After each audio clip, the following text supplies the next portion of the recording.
auto-resolve battles against Troy, and you cannot use common or epic agents' actions against it either, so you better get your military strategy straight before going in. At some point you will come across the antagonist system. The game will choose a faction which you have slighted one too many times, or just a faction that sees you as a major strategic threat. For the rest of the game, this faction will grow more aggressive towards you. Whenever an antagonist is announced, a button appears in the interface. This will open a special UI panel where you can check the plans and current situations of the antagonist. Epic mission chains are something to really consider for your faction's primary leader. Each faction leader has a series of epic missions which leads them towards iconic weapons and additional traits. A minor spoiler warning if you want to skip over this one and experience them for yourself. These comprise of a series of dilemmas intertwined with certain battles and campaign missions that will shape key aspects of your later campaign. These missions may take you away from your current campaign focus and cause you to go somewhere completely out of your way or fight battles that you may not want to. But do consider prioritizing these epic missions. The reward at the end of completing the mission chain is more than worth it. If you've done all these things, then you can always start a new game with a different hero. Challenge yourself to play in a different style, more trade, military, diplomacy. At heart, all Total War games are a sandbox experience. You can follow the history or do your own thing. The most important thing to remember is to have fun.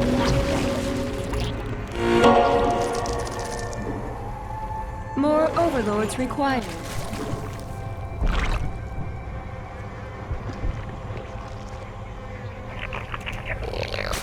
分享曼陀珠，让心零距离。Spawn more overlords. 16种密语传递你心意，曼陀珠给你好心情。Who says no to Mentos?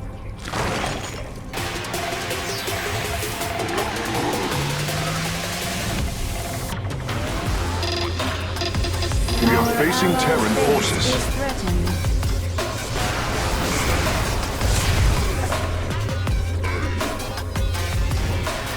My people don't have much time. They gotta launch soon, whether you're there or not.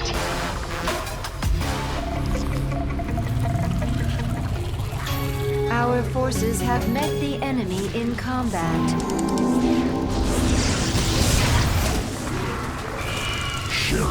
Meninida the Apiliado Achilleus, same goddess, the rage of Achilles. The very first line of the Iliad sets the scene for its climax. Patroclus, paramour of the king of the Myrmidons, is dead, slain at the hands of Hector, the prince of Troy. In his grief, Achilles' wrath knows no bounds. Consumed with vengeance and bloodlust, no soldier, prince, or even river spirit is a match for the immortal son of Thetis. As the Trojan army flees back behind their gates, one warrior remains outside, the eldest prince of Troy. As Achilles chases Hector around the walls of the city, Zeus considers rescuing him from the Myrmidons' wrath. Alas, Hector's fate has been weighed upon the golden scale, and his life is forfeit. Knowing the gods have abandoned him, the Prince of Troy turns to face his foe and prepares to make his final stand. The showdown between Hector and Achilles is one of the most well-known and enduring scenes in all of Western literature. Yet equal to its impact is the everlasting question: did it really happen? Was there ever a war between the Greeks and the city of Troy? Was there even a city of Troy? In this video, we will compare fact to legend and explore the true history of the iconic Iliad. This episode is brought to you by Intel thanks to their long-standing partnership with Brave Assembly and Total War Saga Troy, a brand new strategy game set in the Bronze Age Mediterranean, which dives into the legendary 10-year Trojan War between the kingdoms of Troy and Mycenaean Greece. This new game from the award-winning series allows you to play as one of 8 characters, including legendary heroes Achilles and Hector, and fight alongside mythic units including centaurs, minotaurs, and giants. This game blends grand strategy, turn-based empire management, and spectacular real-time battles. A huge campaign map with 200+ settlements will give you an opportunity to experience the late Bronze Age in all of its glory. Total War Saga Troy will be available for free if you claim it from the Epic Game Store during the first 24 hours after the launch today. For more information, check out the link below. The real history of the Trojan War is dubious at best. The Iliad itself is inseparable from the magic of the Olympian gods, who constantly provide divine intervention for both sides. In Book 12, Zeus conjures a massive thunderstorm that wreaks havoc through the Greek army, allowing the Trojans to push them all the way back to their ships, only for Poseidon to grow jealous of his brother's power and imbue Ajax with superhuman strength, allowing him to force back the Trojan advance. When this magic is stripped away, is there enough left to prove the existence of a real city of Troy, or a great war fought outside its walls? Before we talk about the potential existence of Troy, we should perform a brief survey of the wider world it existed in. The epic cycle, which the Iliad belongs to, is often associated with classical antiquity. This is the most famous era of ancient Greece, and features the golden ages of Athens and Sparta, the iconic hoplite, and the Persian Wars. However, in truth, the stories of Homer's Iliad would have been as distant a memory to a classical Athenian as the fables of King Arthur are to modern Britons. Indeed, to understand the historical context behind the Iliad, we must go back nearly a millennium earlier to the early Bronze Age and explore the world of the mysterious Mycenaeans. Rising to prominence around 1600 BC, these ancient forebears to the classical Greeks would have been familiar yet alien to the 5th century Athenian playwright. They worshipped an early form of the Olympian pantheon and wrote their records in a script known as Linear B, which was wholly distinct from the ancient Greek alphabet. Their power was centered in aristocratic palace complexes across Crete and southern Greece, the most important of which was the titular Mycenae, located in Argos, where the semi-mythical Agamemnon of the House of Atreus was said to have ruled. The Mycenaeans were a thalassocracy with greater ships than nearly all of their contemporaries. They roamed the seas, growing rich by trade with the Hittites, the Assyrians, and Egypt. The Eastern Mediterranean Bronze Age world was tethered by trade connections often established by the ambitious Mycenaean sea lords. However, the Mycenaeans were as much warriors as they were merchants, and as often as they came to trade, so too did they come to conquer. Across the Mediterranean, the sight of bird-beaked prows atop Mycenaean galleys struck fear into all who saw them. This golden age was not to last, for in the early 12th century BC, all the great civilizations of the Eastern Mediterranean, save Egypt, would all topple in a crash of apocalyptic proportions known as the Bronze Age collapse. What brought about this destruction of civilization remains a mystery, but is most likely linked to the brutal invasions of the vaguely defined Sea Peoples, among them possibly some Mycenaean pirates. Whatever their origin, the great Bronze Age palaces of Mycenae were entirely abandoned in their wake, and in the fallout, ancient Greece entered a 4-century-long period known as its Dark Ages. Trade links were severed, towns shrunk, society became more rural, and artwork became more simplistic. Most importantly, Linear B was abandoned, giving way to an illiterate society. However, even as the Greeks of the Dark Ages became centuries removed from the palaces of Mycenae, they never forgot the stories of the great kings, heroes, and wars of their mighty seafaring ancestors. The enemy has mobilized. Over time, the Mycenaean era came to be seen as a more magical age, where gods and spirits walked freely amongst mortals. To the Peloponnesian shepherd, the gods were real as earth and water, and their presence in an ancient tale did not compromise its realism. Without a writing system, these stories were preserved orally from generation to generation. Multiple toxic nests must use. Our allies' base is threatened. 내 램 좀 보게.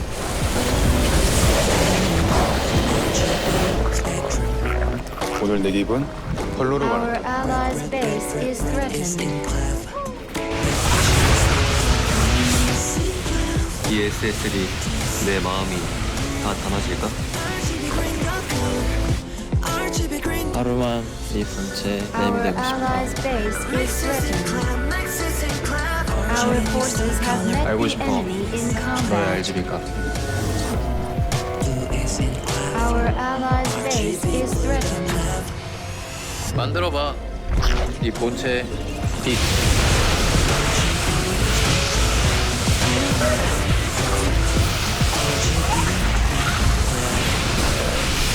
Our allies are in combat. Those eradicators are out of control. It could be dangerous. If you can, try to break them down. If you didn't get around to killing Blightbringer, don't worry about it. I'd rather we both live than die. That ship's safe now. There are several more that need your help. Heads up, commanders.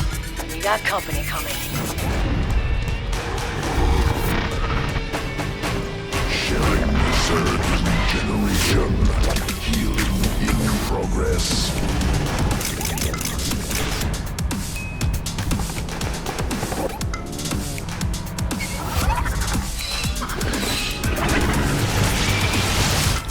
Evolution. Our allies are in combat. 玩心友，我潮玩出色， Amon's 激 forces 起 reached 新 the 色 ship. 来 They'll 袭。 destroy it in no time. Do not let that happen. One poet who probably existed at People are the end of the panicking on period one of the was ships. Homer. I think its pilot's about Modern to hit the launch historians button. are split on whether Homer was one man or a series of People on that chroniclers ship are building cheering upon for each you. other's works. Hell, So so for am the I. sake of linearity, we will choose to depict him as the former. The seminal poet told the story of a vast armada of ships that had once set out across the Aegean Sea to lay siege to the great city of Troy. Our allies' This base story is was the threatened. memory of an ancient war, so grand in Evolution scope that all the completed. gods of Olympus were bound to interfere. By the time Greek civilization re-emerged from the Dark Ages, Homer's It appears the fantastical enemy is epic had advancing. been forever Prepare branded to into meet its them in social combat. memory, magnified by Time's up. playwrights like That ship is Euripides and going now, Sophocles. like it or not. Thus They'll far, never we make have it alone. explained how the Homeric tradition of classical Greece is essentially the mythicized memory of the Mycenaean Bronze Age that preceded it. With that said, to answer whether the Trojan War was If the real, Eradicators we must re-enter jump the far facility, ahead you in won't be time able to to the reach 'em. late You gotta move it Victorian if you Age wanna hit 'em. and dive down the rabbit hole of 19th century archaeology. Our forces are The under modern attack. historiography of Troy Available. is Completed. tied to an amateur German scholar, Heinrich Schliemann, to some the father of modern archaeology, to others a strongman and thief. Schliemann was a massive admirer of German antiquities, and at some point in the 1860s decided to dedicate his life to the search for ancient Troy. Fortunately for him, he was friends with Frederick Calvin, a British diplomat in the Ottoman Empire, who just so happened to own a piece of land, a mound called Hisarlik, which he claims to be the site of Homer's great city. Allowed to excavate Hisarlik, the German archaeologists began with Thurkel in 1870. As his team dug enemy's straight making a down, beeline toward the Schliemann ship. was overjoyed Don't to let them find reach not it. one, but 9 ancient cities, heading for the ship all again. built atop one You know another what to throughout do. the last 3,000 years. These archaeological layers were promptly named Troy 1 Evacuation Troy efforts 9. are going well, The Commander. German asserted Just gotta that the keep second protecting those deepest ships. and therefore the second oldest site, Our Troy allies' 2, was base the is city from the threatened. Iliad.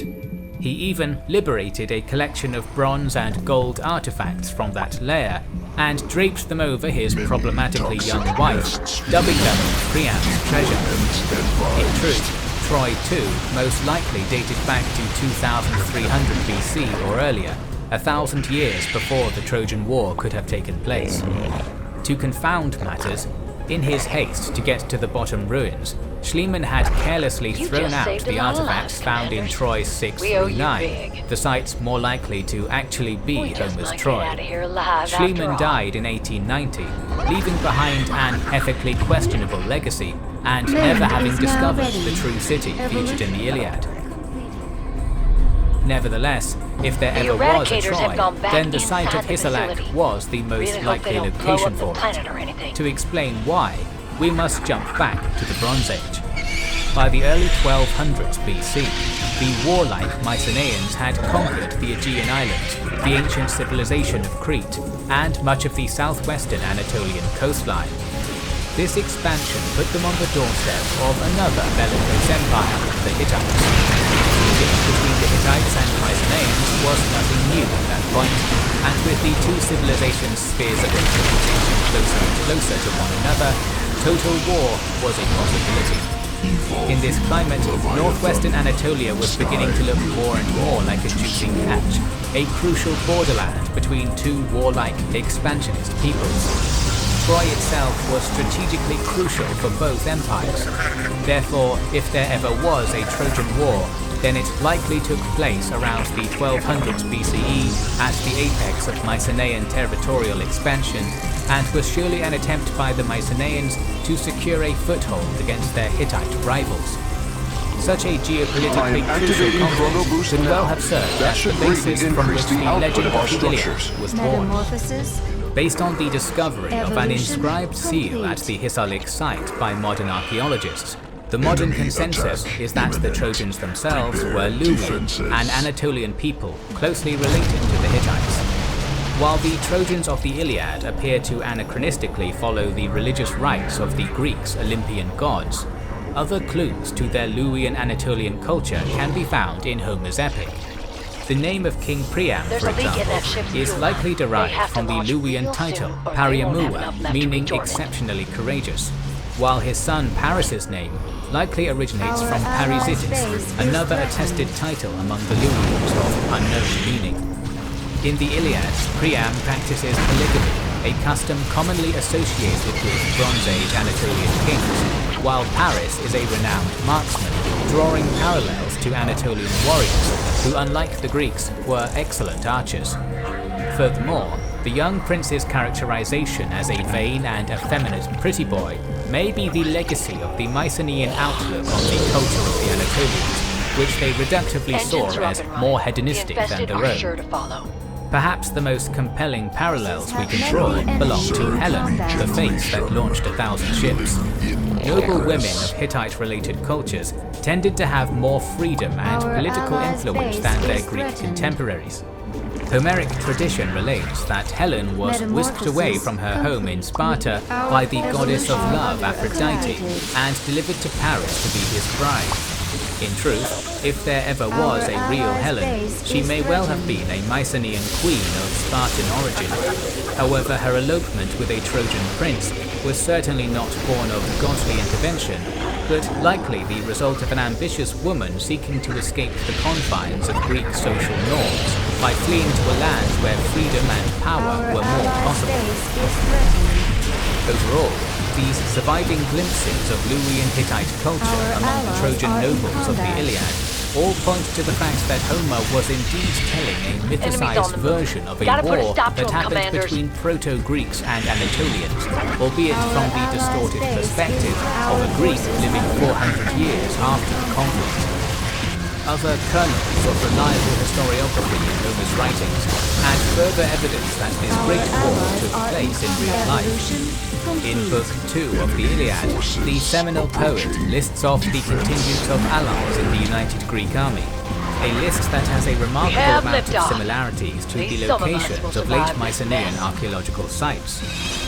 Later Homeric tradition relates that when the Greeks returned from Troy, their country fell into chaos and infighting, which corresponds with the fact that our presumed date for the Trojan War takes place right before the Bronze Age collapse.